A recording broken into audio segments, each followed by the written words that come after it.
Hello नमस्ते सेवारो अनि फेरि आज मैले अर्को रेसिपी लिएर आएको छु र यो चाहिँ हो हलुङ गरुङ भन्दा नि हुन्छ कसैले हलुङ भन्छ कसैले लिबेर भन्छ कसैले आटाको कौडी पनि भन्छ हो कौडी बनाउँदा त एक्चुअली अर्को शेपमा बनाउँछ र हामी चाहिँ म चाहिँ घरमा नानीहरूलाई पास्ता नेपाली पास्ता भन्दै खिलाउँछु र यो बनाउनलाई चाहिँ पहिला आटा मुस्नुपर्छ र कुन शेपको मनपर्छ त्यही शेपको बनाएर त्यहाँदेखि चाहिँ उम्लिँदै गरेको पानीमा आधा चम्ची जति नुन हालेर यो हामीले बनाएको पास्तालाई चाहिँ हालेर उमाल्नुपर्छ।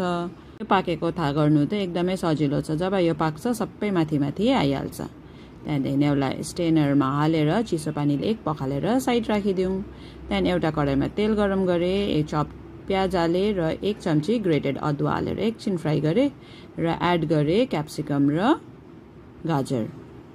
तपाईहरुलाई जे भेजिटेबल मनपर्छ त्यो हाल्दा हुन्छ। मेरोमा त आज यति नै थियो र एड गरे त्यसमा एउटा चप्ड अनियन र अलिकति नुन र एकछिन यसलाई पकाए। फेरि एड गरे हल्दी र कश्मिरी चिली पाउडर कलरको लागि। यो पाक्यो त्यहाँदेखि हामीले एड गर्नुपर्छ उसिनेर राखेको पास्ता। यो हालेर फेरि एकछिन पकाए 2-3 मिनेटको लागि।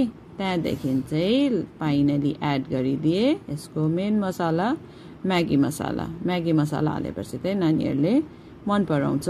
अब आटाको एक किसिमको गन्ध आउँछ नि त म्यागी मसालाले चाहिँ त्यो गन्ध काट्छ र रेडी भयो। यतिमा चाहिँ तपाईहरुले त्यतिकै छोड्दा पनि हुन्छ र मैले चाहिँ एड गरे यसमा अलिकति सोया सस अलिकति भन्दा नि भक्कु भइगयो र अन्डाको भुर्जी बनाएर राखेको थिएँ त्यो पनि हालिदिए त्यसमै र मिक्स गरे। र तपाईहरु अन्डा खानु हुँदैन भने चाहिँ अन्डा चाहिँ टोटली अप्सनल हो नहाल्दा पनि हुन्छ र सोया सस पनि कसैलाई सोया ससको गन्ध मन पर्दैन नहाल्दा हुन्छ र रेडी भयो।